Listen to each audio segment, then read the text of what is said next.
فاطمة الزهراء عليه السلام بنت رسول الله صلى الله عليه وآله. قال سمعت فاطمة أنها قالت دخل علي أبي رسول الله في بعض الأيام فقال السلام عليك يا فاطمة، فقلت عليك السلام. قال إني أجد في بدني ضعفا فقلت له أعيذك بالله يا أبتاه من الضعف. فقال يا فاطمة ائتني بالكساء اليماني، فغطيني به فأتيته بالكساء اليماني فغطيته به وسرت أنظر إليه وإذا وجهه يتلألأ كأنه البدر في ليلة إتمامه وكماله.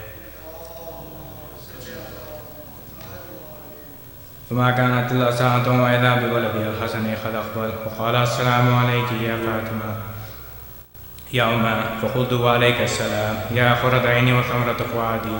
فقال يا أمه إني أشم إنك راهية طيبة كأنها راهية يد رسول الله. فقلت نعم إن جدك تحت الكساء. فأقبل الحسن نحو الكساء وقال السلام عليك يا جدة يا رسول الله، تأذن لي أن أدخل معك تحت الكساء. فقال وعليك السلام يا ولدي ويا صاحب حوضي قد أذنت لك. فدخل معه تحت الكساء. فما كانت إلا ساعة وإذا بولدي الحسين قد أقبل وقال السلام عليك يا أمه. فقلت وعليك السلام يا ولدي ويا قرة عيني وثمرة فؤادي. فقال لي يا أمه إني أشم إنك راهية طيبة كأنها راهية جد رسول الله صلى الله عليه وآله. فقلت نعم إن جدك وأخاك تحت الكساء. فدنا الحسين نحو الكساء وقال السلام عليك يا جدة، السلام عليك يا من اختاره الله، تأذن لي أن أكون معكم تحت الكساء. فقال وعليك السلام يا ولدي ويا شافي أمتي قد أذنت لك. فدخل معهم تحت الكساء. فأقبل عند ذلك أبو الحسن علي بن أبي طالب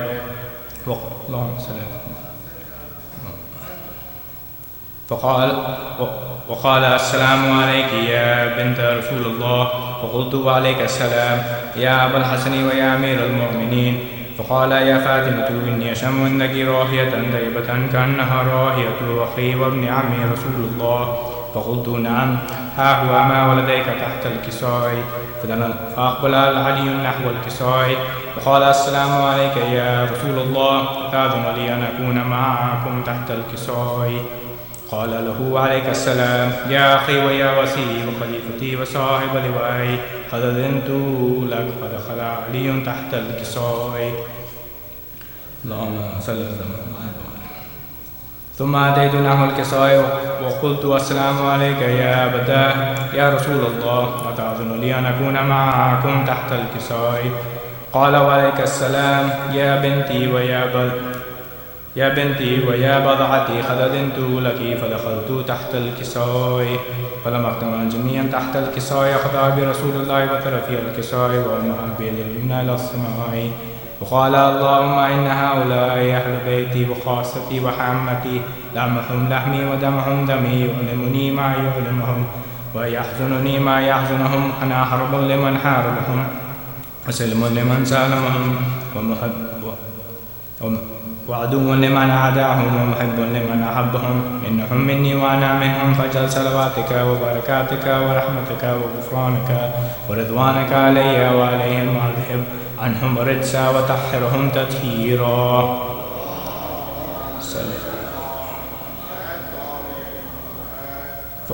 فقال الله عز وجل يا ملائكتي ويا سكان السماوات إني ما خلقت السماء مبنية ولا أرضا متية ولا خمرا منيرا ولا شمسا مضيا ولا فلكا يدور ولا بحرا يجري ولا فلكا يسري إلا في محبة هؤلاء الخمسة الذين هم تحت الكساء.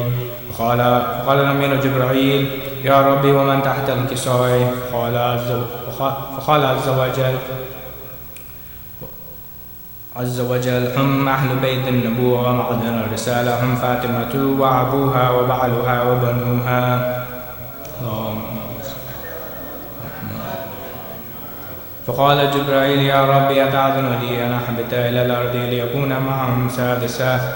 فقال الله نعم قد أذنت لك. فهبط الأمين جبرائيل وقال السلام عليك يا رسول الله العلي والأعلى يقرئك السلام ويخصك بالتحية والإكرام ويقول لك بعزتي وجلالي إني ما خلقت سمعا مبنيا ولا أرضا مدهيا ولا خمرا منيرا ولا شمسا مضيا ولا فلكا يدور ولا بحرا يجري ولا فلكا يسري إلا لأجلكم ومحبتكم وقد أذن لي أن أدخل معكم فهل تأذن لي يا رسول الله؟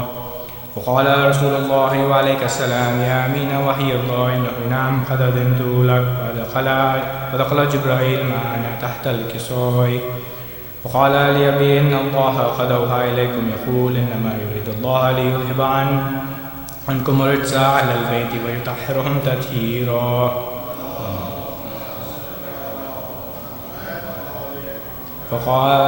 فقال علي لأبي يا رسول الله أخبرني ما لجلوسنا هذا تحت الكساء من الفضل عند الله. وقال النبي والذي بعثني بالأخر نبيا واصطفاني برسالة نجية ما ذكر خبرنا هذا في محفل من محافل أهل الأرض وفيه جمع من شيعتنا ومحبينا إلا ونزلت عليهم الرحمة وحفت بهم الملائكة واستغفرت لهم أن يتفرقوا. فقال علي نظم الله فزنا وفاز شيعتنا ورب الكعبة. اللهم صل.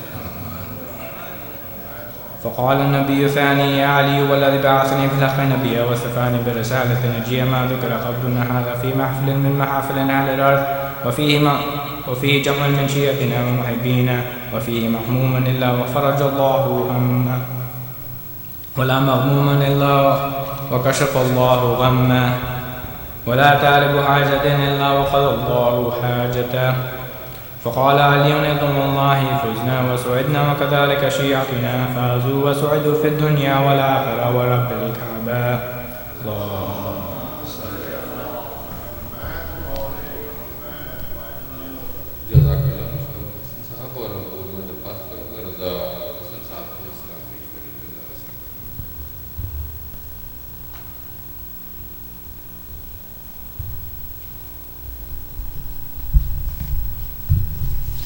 بر محمد و آل محمد صلی اللہ علیہ وسلم.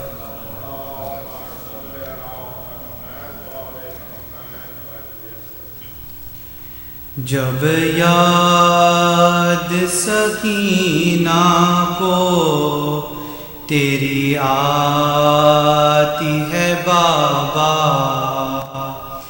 جب یاد سکینہ کو تیری آتی ہے بابا، سر زندہ کی دیواروں سے ٹکراتی ہے بابا، دربار یزیدی میں بھلا کیسے میں جاؤں، دربار میں بھلا کیسے میں جاؤں، ہے چاک گریباں حیا آتی ہے بابا،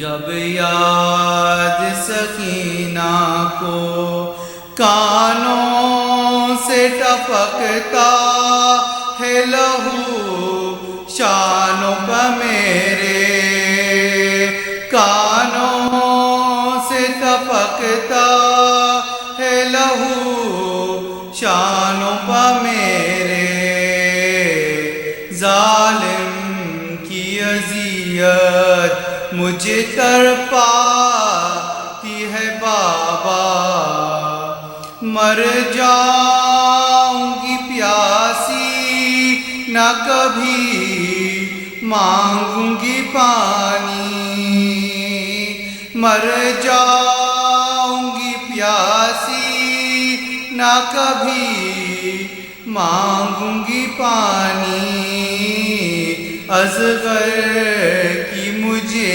پیاس جو یاد آتی ہے بابا، جب تک تیرے سینے پہ نہ سو جائے سکینہ، جب تک تیرے سینے پناہ سو جائے سکینہ زندان میں اسے نیند کہاں آتی ہے بابا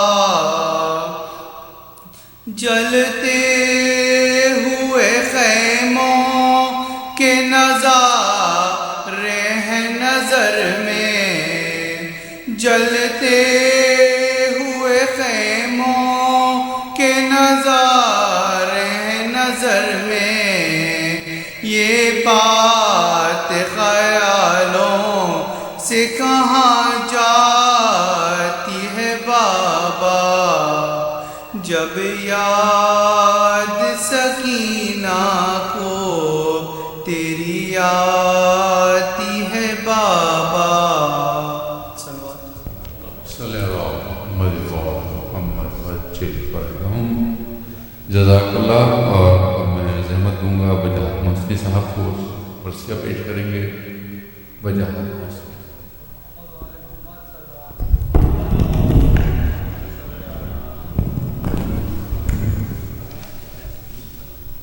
آواز بلند سربراہ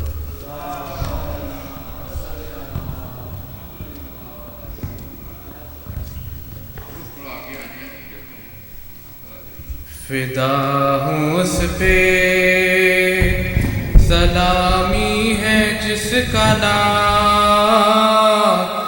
حسین میرا موئی میرا آقا میرا امام میرا موئی میرا آقا میرا امام حسین صبا کو بھیج کے روضے پہ کر رہا ہوں دعا کریں قبول الہی میرا صلاح کریں قبول الہی میرا سلام جو کربلا کی زمین پر ہوا تھا ان کا ورود تو پھر کے دیکھتے تھے قبر کا مقام تو پھر کے دیکھتے تھے قبر کا مقام پناہ لیتے تھے دشمن اجل کے دامن میں جو وار کرتے تھے لے کر علی کا نام جو وار کرتے تھے لے کر علی کا نام حسین فدا ہوں اس پہ فاتحہ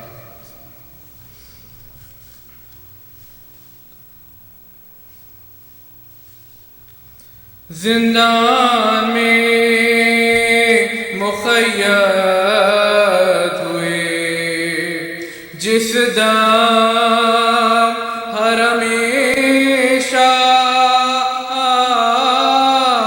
انبوئے خلائق ہوا دروازے پہ ناگا بلوا ہوا اس درچا کے مسدود ہوئی راہ سر شرم سے زنجیر پا سر شرم سے زنجیر پا عابد نے رکھا تھا وہ عرق شرم اسیروں کے بدن میں روتا تھا ہر ایک عضو روتا تھا ہر ایک عضو غم شاہ زمن میں مشغول جو تھے کھیل میں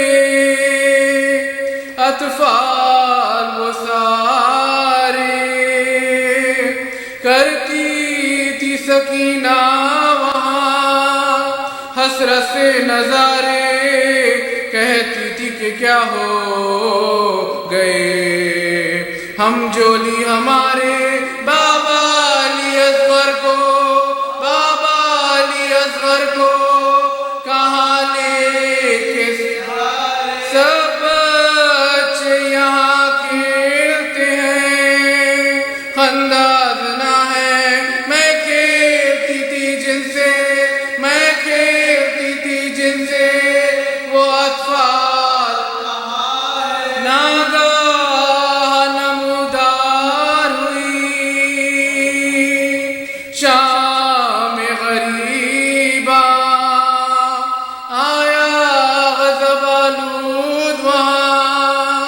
شمر بدیما ایک سے مخاطب ہوا، وہ دشمن یزداں اب جاؤ کہ ہوتا ہے، اب جاؤ کہ ہوتا ہے، منزل در زندہ ہوئے گی رہائی نہ، ہوئے گی رہائی نہ، کبھی آل ابا کی کل دیکھیو پھر سیر، کل دیکھیو پھر سیر، اسیران بلا کی یہ سن کے پریشان ہوا امبو و سارا، گم ہو گیا ایک شخص کا فرزند ہزارہ، چلایا پدر اس کا، رہا دل پہ نہ یارا فرزندی بابا سے، فرزندی بابا سے کہہ کہ وہ طفل لپٹنے جو لگا کہ پدر سے پیدا ہوئی ایک پیدا ہوئی ایک سکینہ،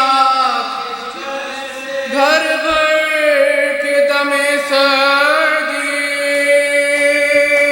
کی بانو سے گفتار، اس بچے کو دیکھو تو کہ کیا خوش ہے یہ دلدار، کیا نام پدر پیار سے لیتا ہے ہر ایک بار، ایک ہم ہے کہ ہے باپ کی، ایک ہم ہے کہ باپ کی فرقات، دل میں جو میرے درد ہے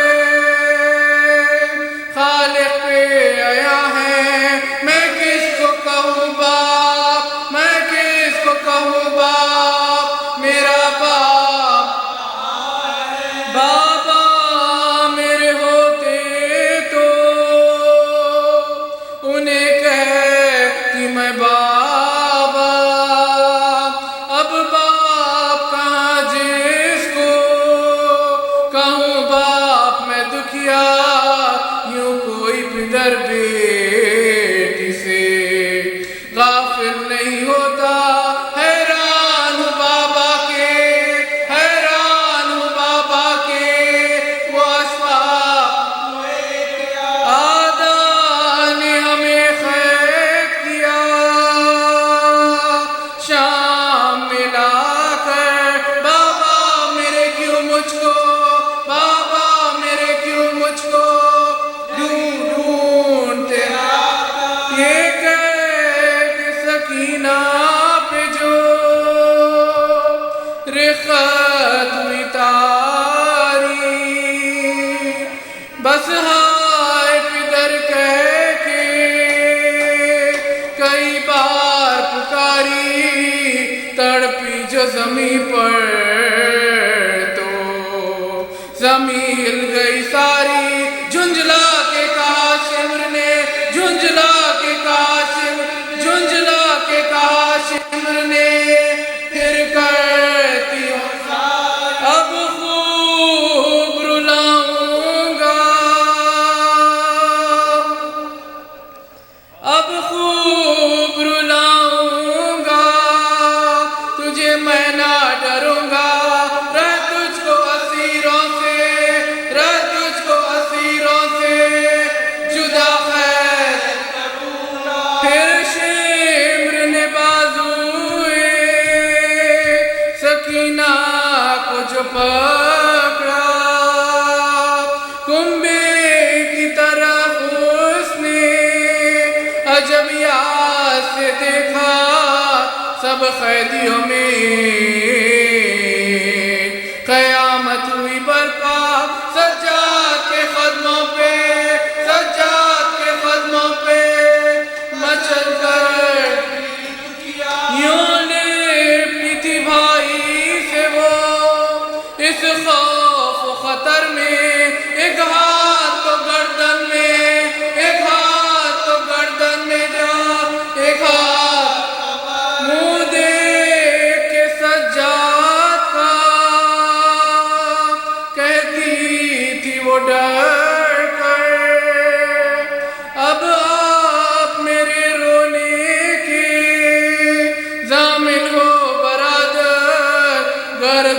چھٹی زیست میری ہوئے گی کیوں کر اب رو جو چاہے اب رو تو جو چاہے کرے شمر ستم کا بھیا مجھے تو شمر سے اس وقت بچا لے اب رو تو پکڑ دیجیے اب رو تو جل دیجیے ظالم کے ہمارے یہ کہتی تھی کہ جو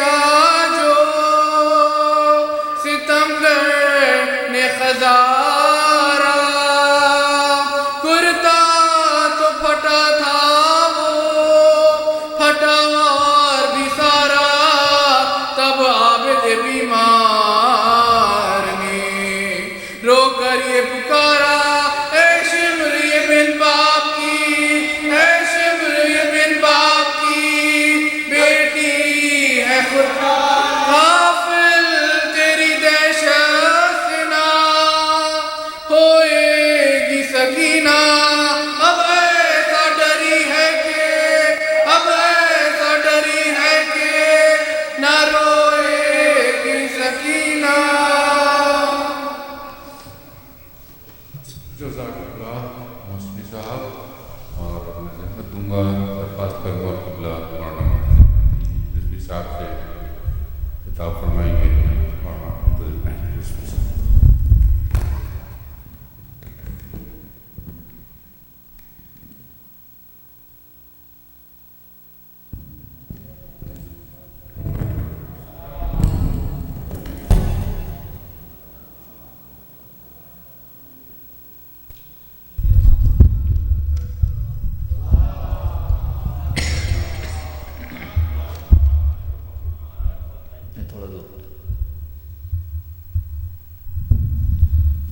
آپ سبھی حضرات ایک مرتبہ سورہ حمد 3 مرتبہ سورہ کو اللہ کی تلاوت فرما کے فضل حسین بن جعفر حسین لیلہ بیگم بنت قربان حسین محمد عبداللہ حسن بن محمد اسحاق اعجاز حسین بدر ابن علی محمود ام الخیر بنت فضل حسین اور تمام مومنین و مومنات و مرحومین کی روح کو بخش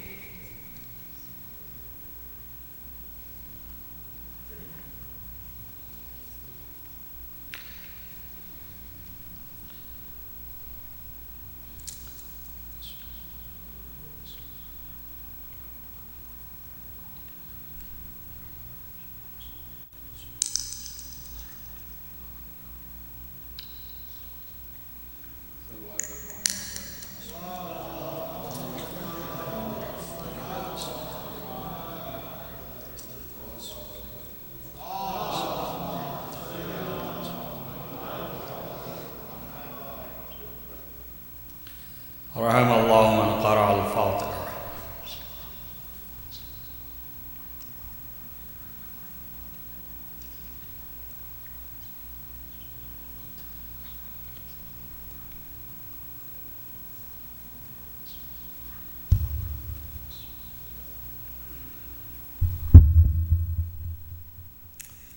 اعوذ باللہ السمیع العلیم من الشیطان اللعین الرجیم بسم اللہ الرحمن الرحیم وبہ نستعین وهو المعین الحمد للہ رب العالمین والعاقبۃ للمتقین والجنۃ للموحدین والنار للملحدین والمنکرین والصلاة والسلام على سید الانبیاء والمرسلین خاتم النبیین مولانا مولا الکونین جد الحسن والحسین عبد القاسم محمد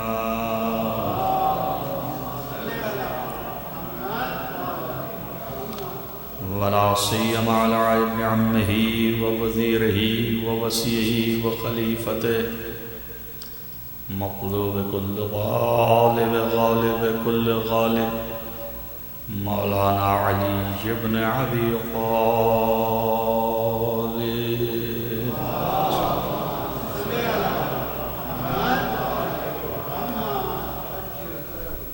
وعلى آله الطيبين الطاهرين المعصومين المظلومين الذين أذهب الله عنهم الرجس وطهرهم تطهيرا.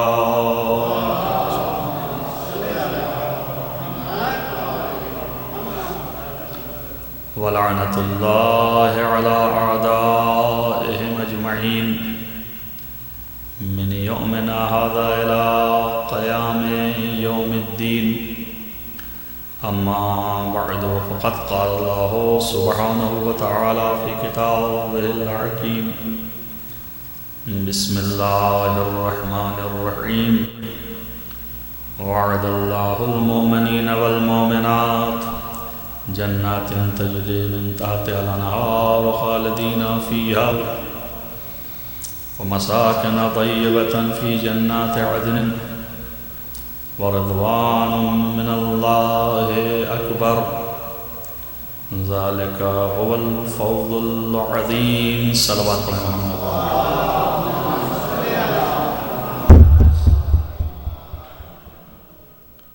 عزیزان گرامی، مرتبہ تھی یہ آیت کل میں نے تلاوت کی تھی آپ کے سامنے، اور آج پھر تلاوت کی ہے. سلسلہ جاری ہے، دونوں مجلسیں، آج کی بھی اور کل کی بھی. تو جس میں واضح اور روشن ہے کہ اللہ نے وعدہ کیا ہے مومنین سے اور مومنات سے کہ ہم تمہیں جنت عطا کریں گے، اور نہ تنہا جنت دیں گے، جنت میں بھی بہت ہی خاص جگہیں بھی عطا کریں گے. جو خاص جگہیں ہیں اب وہ خاص لوگوں کے لیے ہیں. وہ جگہیں کون سی؟ کا مساکن طیبتاً، یعنی ایسے پاک اور طاہر مکانات اور مجلل منازل ہوں گے، اور وہ خاص قسم کی جنت ہے. اس جنت کا نام ہے جنت عدن. رسول اکرم صلی اللہ علیہ وآلہ وسلم نے فرمایا کہ ہم جنت عدن میں رہیں گے.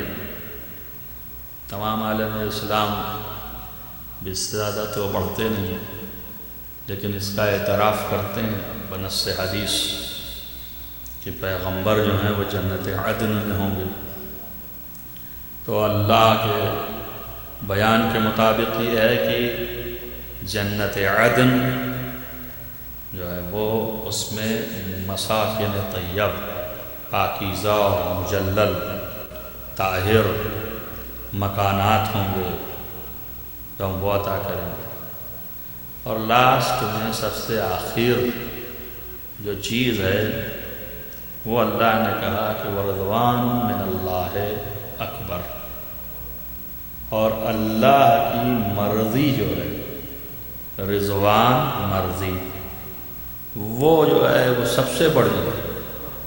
یعنی جنت اور جنت عدن سب سے بڑی چیز جو ہے وہ رضوان اللہ، اللہ کی مرضی جو ہے وہ اکبر ہے، وہ سب سے بڑی ہے. آپ یہ دیکھیں کہ یہ لفظ اللہ نے استعمال فرمایا، اور یہ لفظ اتفاق سے اللہ ہی کے لیے استعمال ہوتی ہے. دنیا میں کوئی شخص جب اکبر کہلاتا ہے تو کسی کے مقابل میں، لیکن اللہ جو ہے وہ اکبر کہلاتا ہے تو وہ کسی کے مقابلے میں نہیں ہے. اس لیے کہ دنیا کی کوئی چیز اللہ کے ساتھ قابل مقایسہ نہیں. آپ کسی چیز کو جو ہے وہ اللہ کے سامنے لا کر کے یہ کہیں کہ یہ بھی ہے اور اللہ بھی ہے، تو یہ تھوڑا کم ہے اور یہ زیادہ ہے. تو ظاہر ہے کہ ہر شے جو ہے وہ مخلوق خدا بندی ہے. ہر شے جو ہے اس کو اللہ نے خلق کیا ہے، وہ خالق یگانہ ہے. مخلوق کا خالق کے ساتھ تولنا یہ عدل کے خلاف ہے. حق کے خلاف ہے. عدل و حق کا تقاضا یہ ہے کہ دونوں ایک ہی صنف کے ہوں، ان میں ایک زیادہ ہے ایک کم ہے. عالم علم ہے، صنف علم. اب یہ علم جو ہے اس میں علماء ہیں جو صاحبان علم ہیں. ایک عالم جو ہے وہ ایک حد تک علم رکھتا ہے اور ایک عالم ایک حد تک علم رکھتا ہے، دوسرا عالم ایک حد تک علم رکھتا ہے. تب ظاہر ہے کہ علم کے حدود کم و زیادہ ہیں. تو آپ کہہ دیجئے کہ یہ ان سے اکبر ہیں اور یہ ان سے اصغر ہیں، اس لیے کہ علم دونوں میں ہے. یہاں تو یہ ہے ہی نہیں، وہ خالق ہے، یہ مخلوق ہیں. تو خالق اور مخلوق کا توازن نہیں. اور میں یہ خالق کی لفظ استعمال کیا ہوں قرآنی اعتبار سے، یعنی اصل خالق، واقعی خالق. خالق تو بہت سے ہو سکتے ہیں لیکن خالق حقیقی جو ہے وہ خدا ہے. تو اس خالق حقیقی کے مقابلے میں کوئی خالق ہے ہی نہیں. تو اس لیے یہ کسی کا توازن نہیں ہے کہ ہم کہہ سکیں کہ کوئی بھی جو ہے وہ اللہ کے مقابلے میں اکبر. اب اللہ جو ہے اس کے مقابلے میں اکبر. وہ ہر چیز جو ہے ادون ہے، پائندر ہے، پستر ہے، اور وہ اعلیٰ. تو ہم جب اکبر کہتے ہیں تو یہ سمجھ کے نہ کہیں کہ دنیا کی ہر شے سے بڑا خدا ہے. اگر یہ سمجھ کے کہیں تو یہ توحید نہیں ہے، یہ شرک ہے. یہ توحید نہیں ہے، یہ منقصت ہے. یہ توحید نہیں ہے، یہ قصر ہے. اللہ کی عظمت بلند ہے، اس کو کھینچ کے آپ نیچے لا رہے ہیں. امام علیہ السلام چھٹے امام سے پوچھا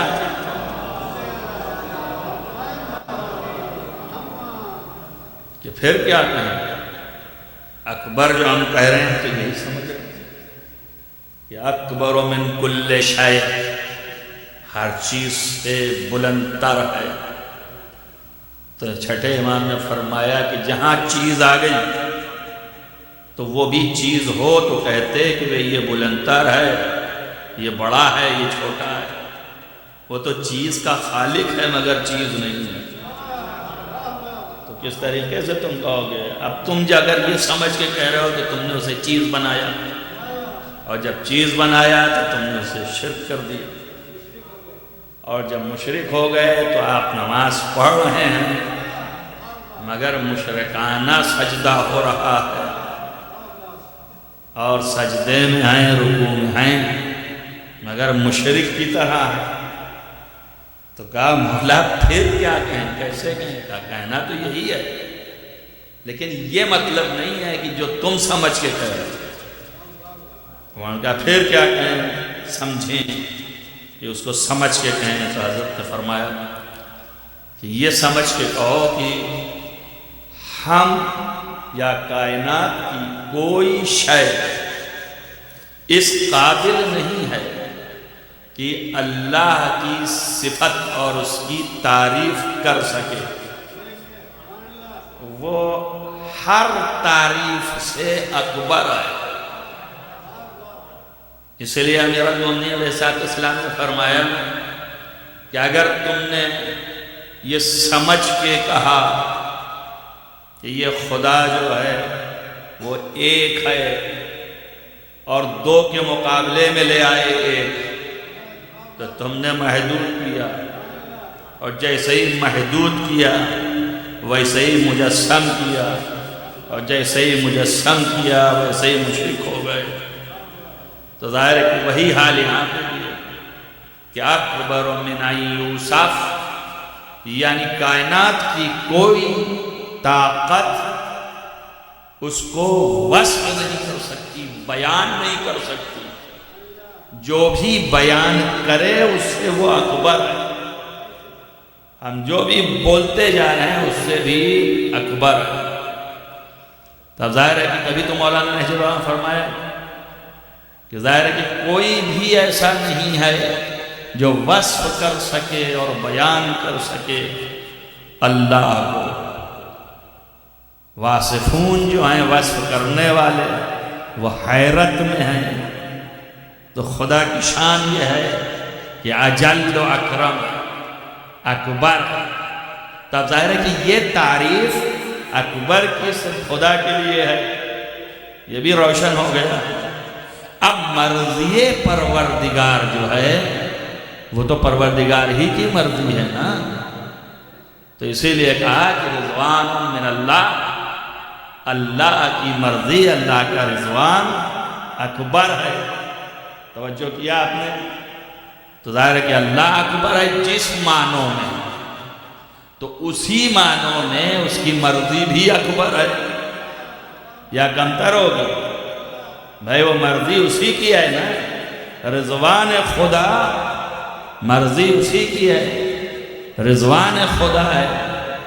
تو جب اللہ کی رضوان ہے تو اللہ جو ہے اکبر ہے یوسف، تو مرضی بھی جو ہے اس کا اکبر ہے۔ اب یہ بات اور ہے کہ وہ اپنی مرضی کسی کو دے دے،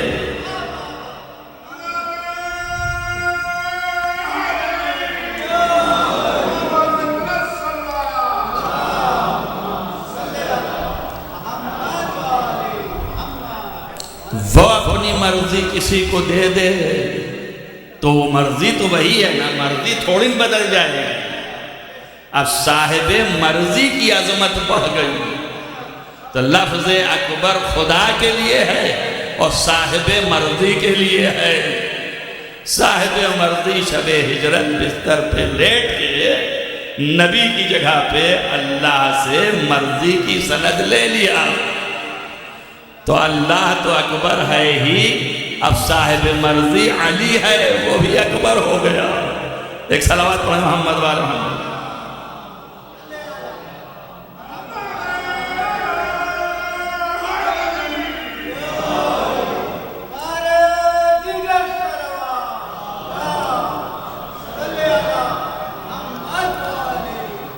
یعنی یہاں پر اکبریت جو ہے میں صرف اس لیے لے آیا اور اتنا آپ کو کیا کہ ظاہر ہے کہ یہ عظمت اور یہ بلندی سب کو نصیب نہیں، مگر پھر بھی ویسی نہیں ہے جیسے خدا کی، وہ اپنی جگہ پہ ہے۔ اکبر من یوسف، کہ کوئی صفت دینے والے سے بھی اکبر ہے، لیکن ذات امیر المومنین صفت دی جا سکتی ہے، مگر وہ خدا کی طرح نہیں ہے، چونکہ صفت دی جا سکتی ہے مگر اکبر ہے۔ تو ہم جو وہاں تک لے گئے تو کوئی مس گائیڈ نہ ہو جائے اور یہ نہ سوچے کہ غلو ہو رہا ہے۔ شاید یہی وجہ ہے کہ پیغمبر نے فرمایا کہ علی جیسا کائنات میں کوئی پیدا ہی نہیں ہوا۔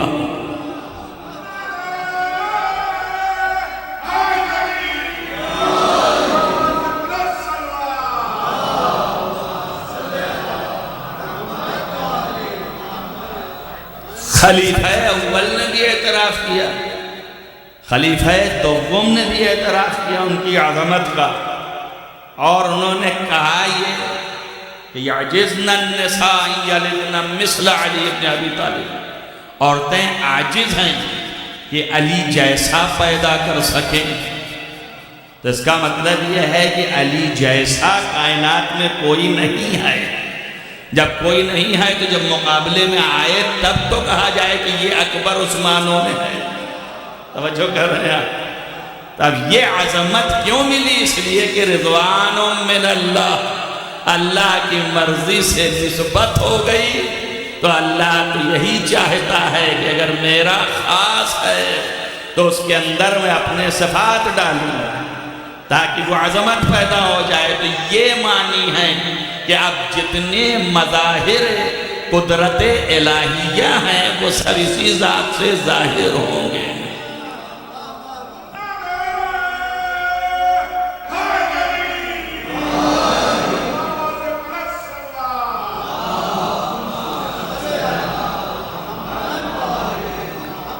سارے صفات الہیہ کا مظہر ہے یہ، مگر خدا نہیں۔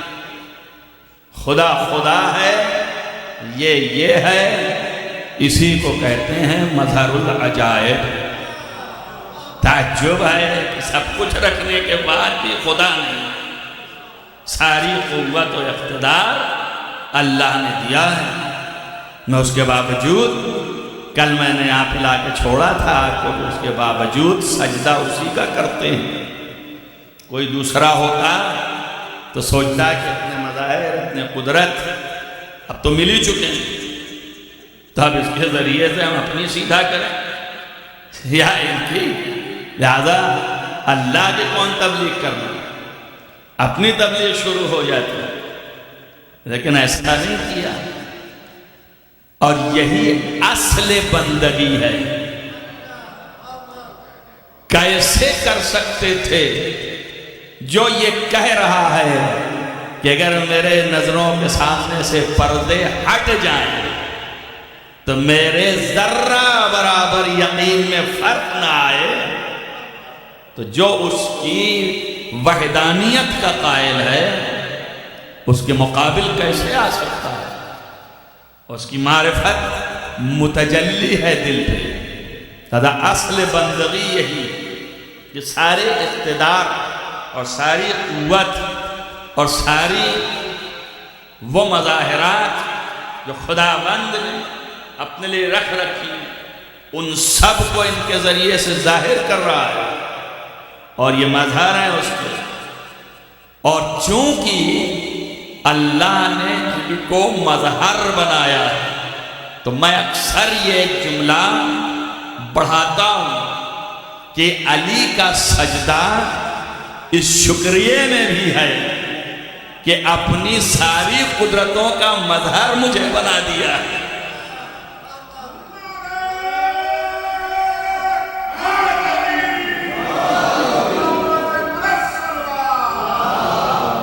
سجدہ نعمت پہ ہوتا ہے شکر کا نا، تب اس سے بڑی نعمت کیا ملے گی کہ ساری طاقت و قوت و صفات کا مظہر قرار دیا ہے۔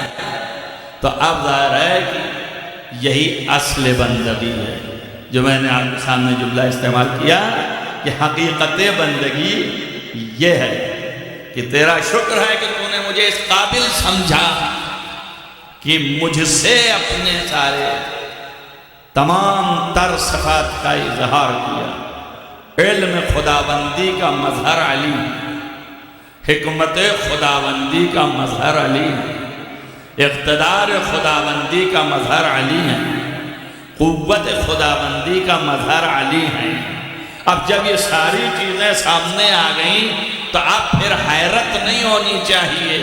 اگر در انگلیوں پہ ہے تو حیرت کی کیا بات ہے؟ اگر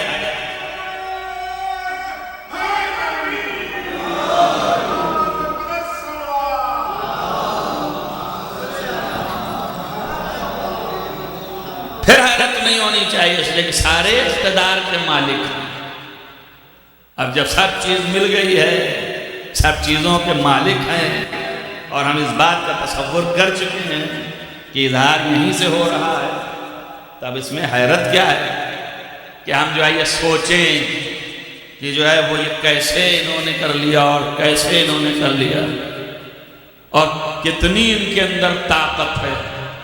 روایات میں آیا ہے کہ آپ نے خیبر کو جب اس کے در کو آپ نے کھینچ لیا اور اپنی انگلیوں پہ اٹھا لیا، خود معلق ہو گئے، تو ایسی صورت میں پورا جو ہے زمین کی آخری حصہ بھی ہل گیا، اور اس کے بعد حضرت صفیہ جو ہے وہ تخت پر تھیں، وہ گر پڑی تو ان کے تخت کا کونا لگ گیا، تو ان کے یہاں شگاف ہو گیا، اور پھر جب وہ اسیر ہو کے گئیں اور حضرت رسول اکرم کے سامنے اپنے نفس کو ہبا کیا، اور پیغمبر نے اپنی ازواج میں ان کو شامل کیا، اور جب ان کے چہرے کی طرف دیکھا تو پوچھا یہ آپ کے نشان کیسا ہے؟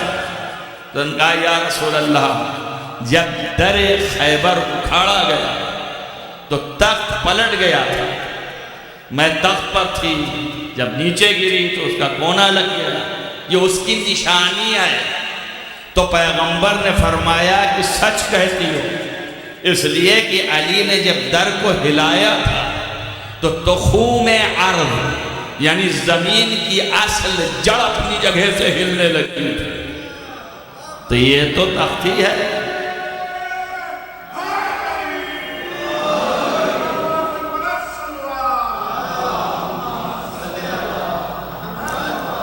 زمین کی اصل جڑ اپنی جگہ سے ہلنے لگی۔ اب یہ بھی میرے لیے قابل حیرت نہیں ہے، کیوں؟ اس لیے کہ اس سے بڑی طاقت کے مالک تو کچھ بھی نہیں ہے، کوئی چیز نہیں ہے ایسے کے لیے کہ جو مظہر قوت پروردگار ہو، اس کے لیے یہ کچھ بھی نہیں ہے۔ ہمیں اتنی حیرت نہیں ہے کہ اس طرح کی ہم روایات پڑھتے ہیں تو ہم اس سے معرفت بڑھتی ہے، ظاہر ہے کہ ہمارے لیے سپورٹ میں ثبوت مل جاتا ہے۔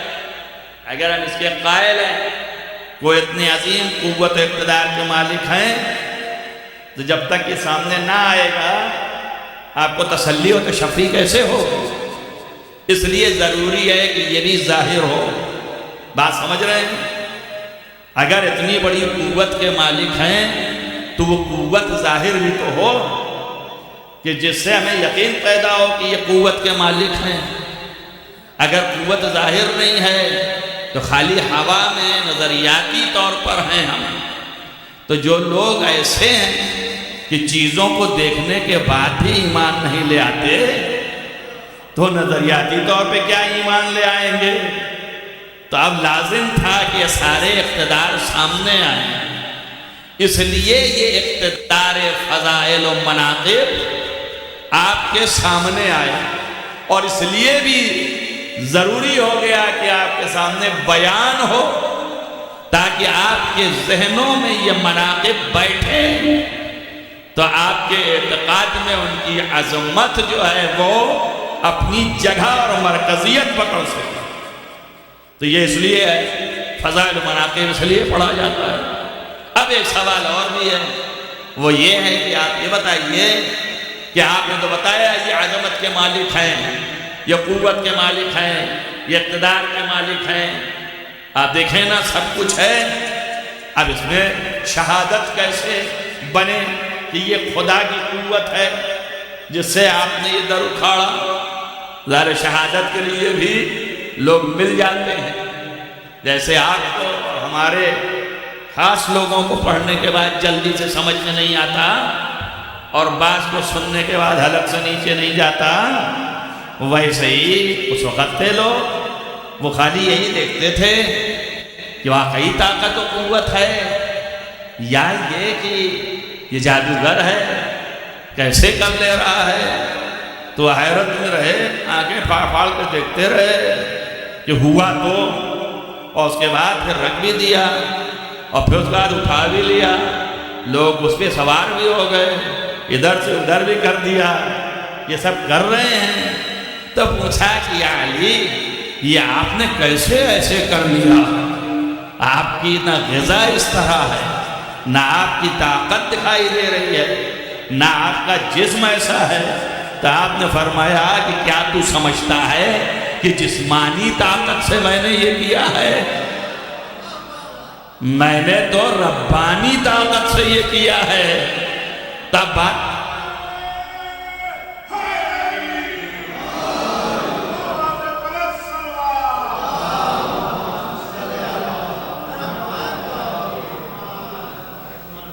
واضح ہو گئی نا میری کہ علی کیا کہہ رہے ہیں، وہی تو میں کہہ رہا ہوں، غلو تو نہیں کر رہا ہوں۔ علی بھی تو یہی کہہ رہے ہیں ربانی طاقت سے میں نے کیا ہے۔ تو ربانی کیا خدا کے یہاں داخل ہو گیا؟ کیا مانی ہے ربانی طاقت کے؟ سوائے اس کے اور کچھ نہیں ہے کہ اللہ کی طاقت کا مظہر علی ابن ابی طالب ہے۔ تبھی کہہ رہے ہیں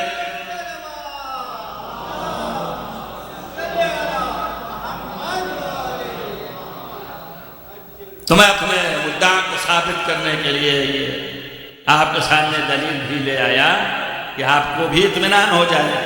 اب مسئلہ وہی ہے کہ جو سامنے ہے آرام آرام آپ کو وہ مطالب، وہ چیزیں پہنچانا چاہتا ہوں کہ آپ کے دل نشین ہو جائے اور قلوب پر یہ بیٹھ جائے، اسی سے آپ کے عقائد مضبوط و محکم۔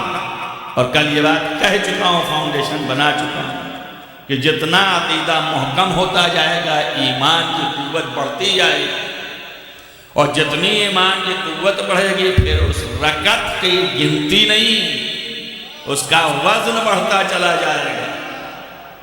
پھر جب وزن بڑھے گا تو مولا نے فرمایا کہ العمل القلیل، یہ عمل قلیل، تھوڑا سا عمل جب اللہ اسے قبول کرے، یقبل اللہ سارا کثیر، اللہ قبول کر لے تو وہ کثیر ہو جاتا ہے۔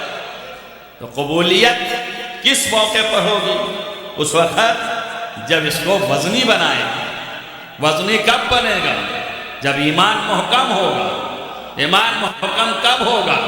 جب ان کے واسطے سے آئیں گے۔ ان کا واسطہ کب محکم ہوگا؟ جب ان کے فضائل و مناقب سنیں گے، کہ عظمتیں آئیں گے، ان سے محبت ہوگی، ان سے قرب حاصل ہوگا، ایمان بھی محکم ہوگا، عمل کی کیفیت بھی پیدا ہوگی۔ ایک صلوات پڑھیں محمد وآل محمد۔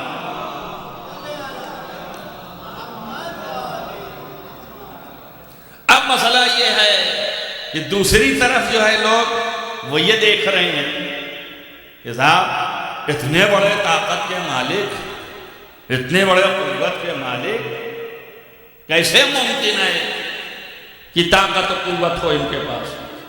مجھے تو یہ لگتا ہے آج کی دنیا کے لوگ یہ سمجھ رہے ہیں اور یہ کہہ رہے ہیں کہ مجھے تو لگتا ہے کہ یہ گڑھی ہوئی باتیں ہیں، یہ سمجھ میں نہیں آتی، یہ سب گڑھی ہوئی ہیں۔ وہ جو شیعہ اور شیعوں میں بھی جو خوش عقیدہ تھے انہوں نے گڑھ لیا، انہوں نے حدیثیں لکھی ہیں، اور جو آج بھی اسی خیالات کے ہیں وہ مجالس میں اسے پڑھتے رہتے ہیں۔ ابھی یہ دیکھیے کہ مجھے انصاف سے بتائیے، پہلی چیز تو میں یہ آپ کو کہتا چلوں کہ علماء یہ کہہ رہے ہیں کہ مجالس ایسی ہونی چاہیے کہ انسانیت ساز ہو، تو انسانیت ساز یعنی انسانیت کو بنا دے۔ تو کون سی مجلس انسانیت کو بنائے گی؟ اخبار پڑھنے سے، دنیا کی سیاست بتانے سے انسانیت جو ہے کمال کو پہنچے گی، یا آل محمد کی سیرت کے بیان سے، آل محمد کے فضائل و کرائم سے، کس سے جو ہے وہ بلندی آئے گی؟ آپ خود سوچئے۔ ظاہر ہے کہ سوائے اس کے اور کیا راستہ ہے کہ اس کو بیان کیا جائے؟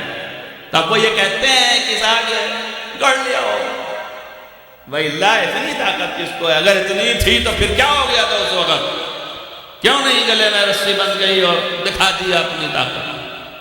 دکھا دیا ہوتا طاقت، کیوں نہیں دکھا دیا؟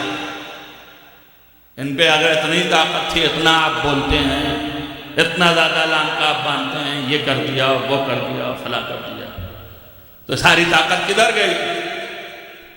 اس میں ملتا جلتا ایک اور نقطہ ہے، وہ دشمن جو ہے کان میں پھونک دیتا ہے اور دوست جو ہے بکنے لگتا ہے اور وہ چاروں طرف پھیلاتا ہے۔ وہ نقطہ یہ ہے کہ صاحب کون دنیا کا غیرت مند جو ہے ایسا کرے کہ دشمن آ جائیں دروازے پہ تو اپنی بیوی کو آگے کرتے خود پیچھے رہے؟ غیرت کے خلاف ہے پھر عرب کا دستور۔ تو کیا طاقت تھی، کیا قوت تھی، کیا کچھ تھا؟ کچھ بھی نہیں تھا، خود پیچھے رہ گئے، سیدہ کو آگے کر دیا۔ نتیجے میں ظاہر ہے کہ لوگ ہیں بدوائی آئے ہیں، پتہ نہیں ہے ان کو کہ جب وہ یہ سب کریں گے تو زخمی ہو جائیں گے۔ یعنی ظالم کے ظلم کو چھپانے کے لیے آپ دیکھیں گے مظلوم کو بدنام کر رہے ہیں، یہ ہمیشہ کی چال رہی ہے، اور دشمن اٹھاتا ہے اور دوست جو ہے پھیلاتا ہے۔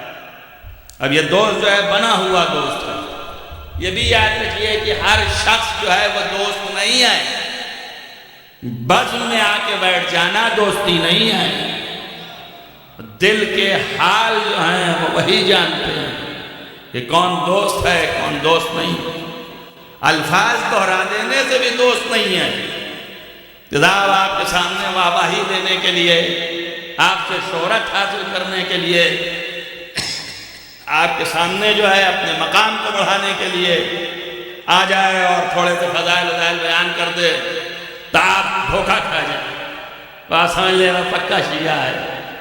یہ تو سالہ سال کے زندگی اور روش اور اس کے اعتقادات اور ایمان کی معلومات فراہم کرنے کے بعد طے ہوگا کہ یہ کون ہے. ایسے تھوڑی نہ ہو جاتا ہے. تو ظاہر ان دونوں کے جواب آسان اور سمجھنے کی بات ہے.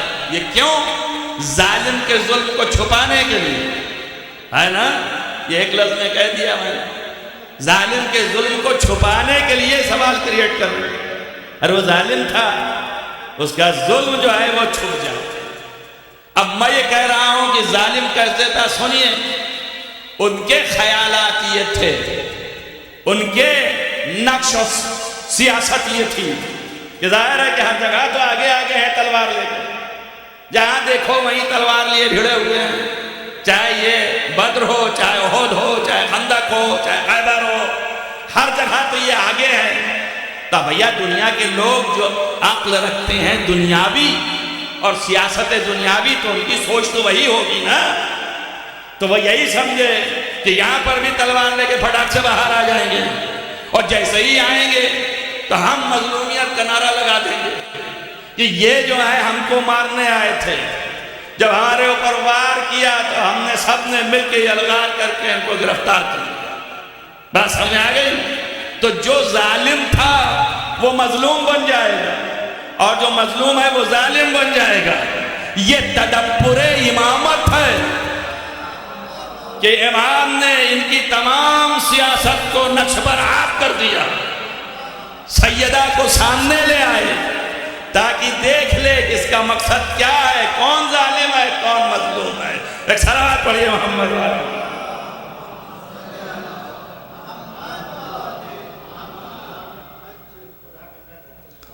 اور دوسری بات یہ بھی یاد رکھیے کہ تمام فضائل و مناقب، مصائب و مصیبت اور یہ چیزیں جو ہیں اہل بیت اطہار اس کو قبول نہیں کرتے، برداشت نہیں کرتے، تحمل نہیں کرتے، مگر صرف اس لیے کہ اس کے ذریعے سے کائنات کو ہدایت ہے. اگر کائنات کو ہدایت ہے تب یہ مصیبت برداشت کرتے ہیں، تب یہ مشکلات کا تحمل کرتے ہیں، تب اس کو جو ہے وہ اپنے اوپر اس مشکل کو لادتے ہیں. کیوں؟ اس لیے کہ اس میں ہدایت پوشیدہ ہے، اور ہدایت خالی ایک وقت کے لیے نہیں، قیامت تک کے لیے، ہر فرد کے لیے، ہر شخص کے لیے. آپ اسی رسی کو دیکھ لیں. روایتوں میں لکھا ہے، شاہد میں پیش کر رہا ہوں، ممکن ہے ہزارہ مرتبہ پیش کیا جائے، اور شاہد تو شاہد ہے، واقعی تو شاہد بنے گا. تو اسی رسی میں دیکھ لیجئے، جب آپ کو کھینچ رہے ہیں تو یہودی گزر رہا تھا. اس نے دیکھا، آنکھیں پھاڑ پھاڑ کے دیکھنے لگا کیسے ممکن ہے ایک اتنا بڑا قوت مند کہ جس کو 70 لوگ جو ہیں وہ ہلائے نہ ہلے، اس کو یہ انگلی پہ اٹھائے، اب اس کے گلے میں رسی یہ ٹنگی اور یہ کھینچ رہے ہیں. کیسے ممکن ہے؟ یہ نہیں ممکن ہے مگر یہ کہ کوئی خاص ولی خدا ہے. یہاں پہ صبر اس کے لیے لازم ہے، یہاں پہ حلم اس کے لیے لازم ہے. قریب آ کے پوچھا کہ مگر کیا آپ نہیں تھے جو خیبر میں آپ نے در کو اکھاڑا تھا؟ مولانا نے کہا اے واللہ میں تھا. کہا آپ تھے تو میں گواہی دیتا ہوں کہ یا آپ نبی ہیں یا جانشین نبی ہیں.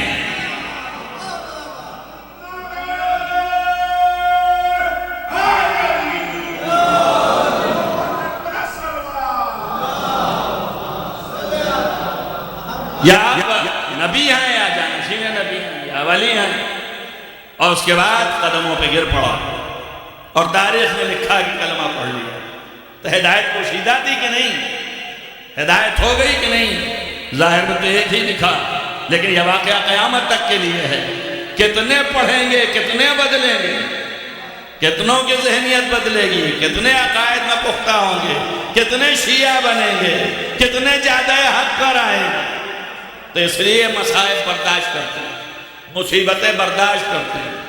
قوت اقتدار اپنی جگہ پہ ہے، اور برابر میں اس بات کو پہنچاتا رہتا ہوں کہ لوگ یہ نہ سمجھیں کہ آل محمد علیہ السلام مصائب برداشت کرنے کے لیے پیدا کیے گئے ہیں، اور سارے مظاہر جو ہیں وہ بھلا دیں۔ فضائل و مناقب بھی اپنی جگہ پہ، اور اس کے ساتھ ساتھ یہ مصیبتیں بھی ہیں اپنی جگہ پہ۔ یہ دونوں چیزیں ہیں، اور دونوں کو ملا کے ان کی سیرت بنتی ہے۔ یہ نہیں ہے کہ آپ ایک پہلو کو دیکھیں، کوئی جو ہے صرف اسی پہلو کو دیکھے مصیبتوں کو، کوئی جو ہے صرف اسی پہلو کو دیکھے فضائل کو، کوئی جو ہے صرف اسی پہلو کو دیکھے کہ عبادت کا ہے۔ زندگی کے جتنے پہلو ہیں سب کو ملا کر کے تو نتیجہ لیتے ہیں۔ اگر کسی شخصیت کا تجزیہ کرتے ہیں تو اس کے زندگی کے ہر پہلو پر آپ وہ تحقیق کریں گے، تب جو ہے پھر ایک نتیجہ لیں گے۔ ایسا تھوڑی نہ ہے کہ ایک پہلو بیان کیا اور اسی سے سارے نتائج دے دیے، ایسے تو نہیں ہو سکتا ہے، ممکن نہیں ہے۔ آج بھی دنیا میں تحقیق اور ریسرچ کا طریقہ یہی ہے، تو ہر پہلو کو سامنے رکھ کر کے تب تجزیہ کرتے ہیں، چاہے وہ کوئی بھی بشر ہو۔ اگر وہ کسی شخصیت اور ذات کے بارے میں بحث کرتا ہے تو اس کو چاہیے کہ ہر پہلو پر توجہ کرے، عبادات بھی دیکھے، قوت اور فضائل مناقب بھی دیکھے، اور مصیبت اس کو بھی دیکھے۔ اور یاد رکھیے یہ تو دنیا کے سامنے تھوڑی سی مصیبت ہے جو انہوں نے برداشت کیا ہے، یہ ان کے لیے کچھ بھی نہیں، ادنا ہے۔ اور اسی ادنا کے مقابلے میں ساری قوت و اقتدار یہاں کی بھی اور وہاں کی بھی، دنیا کا بھی اور آخرت کا بھی۔ اب یہ میں ایک جملہ فضیلت میں کہتا ہوں آپ کو، اور یہ حقیقت بھی ہے۔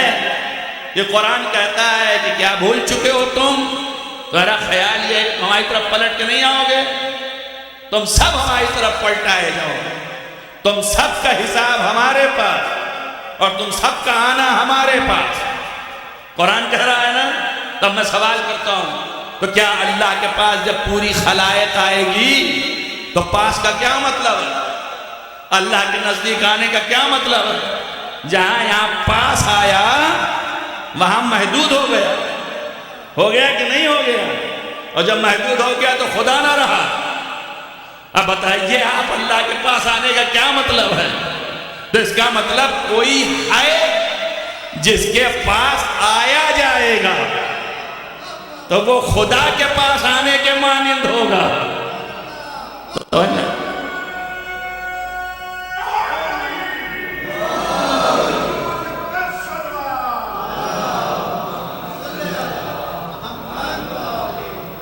قرآن کہہ رہا ہُنَالِكَ الْوَلَایَةُ لِلَّهِ الْحَقِّ، اس دن جو ہے اللہ کی ولایت ہوگی، اس کی حکومت ہوگی۔ حکومت تو اس کی ہوگی، مگر کیا اس کے سامنے لوگ کھڑے ہوں گے؟ وہ خود آ کے حساب و کتاب لے گا، وہ خود لکھے گا، پڑھے گا، اور کوئی ہوگا بھی نہیں، سب ختم ہو چکے ہوں گے، پھر سے اٹھائے جائیں گے۔ اس دن فرشتے بھی دوبارہ کھڑے کیے جائیں گے۔ کل من علیہا فان، جتنے بھی ہیں سب فنا ہو جائیں گے، سب ختم ہو جائیں گے، فرشتے سبھی۔ اور اس کے بعد آخری سور اور سب کہانی پورا دہرانا نہیں چاہتا، تو اس کے بعد سبھی اٹھائے جائیں گے۔ تو جو اٹھائے جائیں گے ان سب کا حشر و نشر ہونا ہے۔ تب فرشتوں کا کیا ہے مسئلہ کہ وہ لکھیں گے اور پڑھیں گے۔ توجہ کریں آپ، اب کچھ ہیں ایسی ذاتیں کہ جن کے پاس آنا ہے، جن کے ہاتھوں میں حساب و کتاب ہے، اور اس کے لیے ثبوت یہ ہے منبع فضائل آل محمد زیارت جامعہ ہے. زیارت جامعہ میں ایک سلام ہے کہ سلام ہو آپ پر اہل بیت، یابکم الی یابہم الیکم.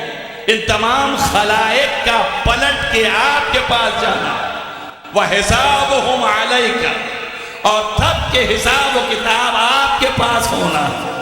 ایسے پر ہمارا سلام ہے.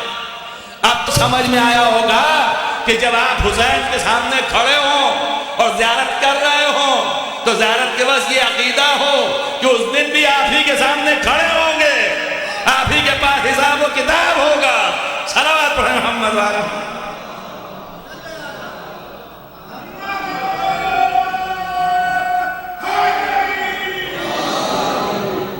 اب ظاہر ہے کہ جب یہ عقیدہ لے کر کے آپ سلام کر رہے ہوں گے تو یہ لکھا جا رہا ہوگا عارفاً لحق، ان کے حق کی معرفت پیدا کیا اور پھر سلام کر رہے ہیں. ایسا نہیں ہے کہ آپ نے اپنے اعتبار سے جو سوچ لیا ہے اور جو سمجھ لیا ہے، اپنا جیسا جو جان لیا ہے، ایسا نہیں، بلکہ ان کے حق جو ہیں اس کے اعتبار سے ان کا حق کہ معرفت جو ہے وہ اپنے دل میں بٹھا کے اور ان کی شان پھر سلام آپ نے کیا. تو ظاہر ہے کہ پھر اب وہ روایت آپ کے سامنے ہے. وہ تو کریم بہت ہیں، میں نہیں کہتا ہوں کہ نہ کرتے ہوں گے، لیکن میری عقل اور میری سمجھ یہ بتاتی ہے کہ جب ایسا ہوگا تو اسی کا استقبال کرنے کے لیے فرما رہے ہوں گے کہ جاؤ عباس یہ میرا ظاہر آ رہا ہے، جاؤ علی اکبر یہ میرا ظاہر آ رہا ہے، کیونکہ عارف ہے یہ میرا پہچاننے والا ہے، یہ جاننے والا ہے، یہ ماننے والا ہے. اب ظاہر ہے کہ ایسی صورت میں اب یہ نکلتے ہیں اس کے استقبال کے لیے، اور وہاں یہ نہیں دیکھا جاتا، یہ یاد رکھیے معرفت کے حساب سے پہچانا جاتا ہے، لیکن گناہ جو ہے وہ فطرت میں معصیت ہو جاتی ہے. اور کو معصیت تھی کہ نہیں تھی، لیکن آپ نے بخشا اور بخشنے سے پہلے استقبال کے لیے بھیجا. تو آپ دیکھیے یہ استقبال امام کرواتے ہیں کہ جو ہمیں پہچانتے ہیں اور ہم تک آئے ہیں ان کے لیے اٹھو اور جا کے ان کا استقبال کرو، ان کا احترام کرو، ان کے احترام کے قائل ہو جاؤ. آپ سوچئے ہم اور آپ زائر ہیں، ہمارے زائروں کے احترام کے وہ قائل ہیں، وہ شاعر الہی ہیں. اگر ہم ان کے احترام کے قائل ہوں تو قرآن کہتا ہے من يعظم شعائر اللہ فإنها من تقوى القلوب. تو اصل تقوی جو ہے یہاں سے پیدا ہوگا، یہ شاعر الہیہ ہیں.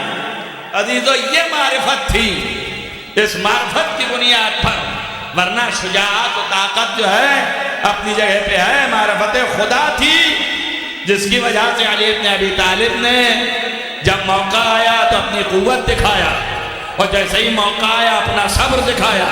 آپ دونوں پہلو دیکھ لیے، ایک یہ کہ گلے میں رسی بھی لگ گئی، ایک یہ کہ عمر بن عبدود کا سر بھی قلم کر دیا.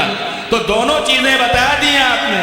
ویسے ہی یہاں ہے کہ جس کو معرفت ہو جائے خدا کی، معرفت ہو جائے رسول کی، معرفت ہو جائے امام کی، آپ ڈھونڈیں تو آپ کو ملے گا.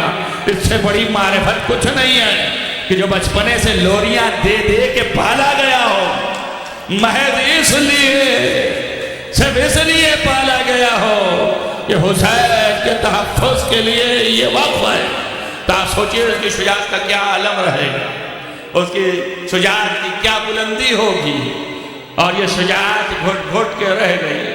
بس میں ختم کروں گا چند جملے کے بعد، اور آپ تاریخ میں دیکھ لیں یہ وہ ذات ہے کہ جس کے اوپر سب کو ناز تھا. زینب اولیاء کو بھی ناز تھا. حد یہ ہے کہ سامنے نہیں پیدا ہوا، سامنے نہیں تھا، بعد میں پیدا ہوا. بعد میں فاطمہ کلیبیہ آئیں، لیکن سیدہ کے دل میں بھی عباس.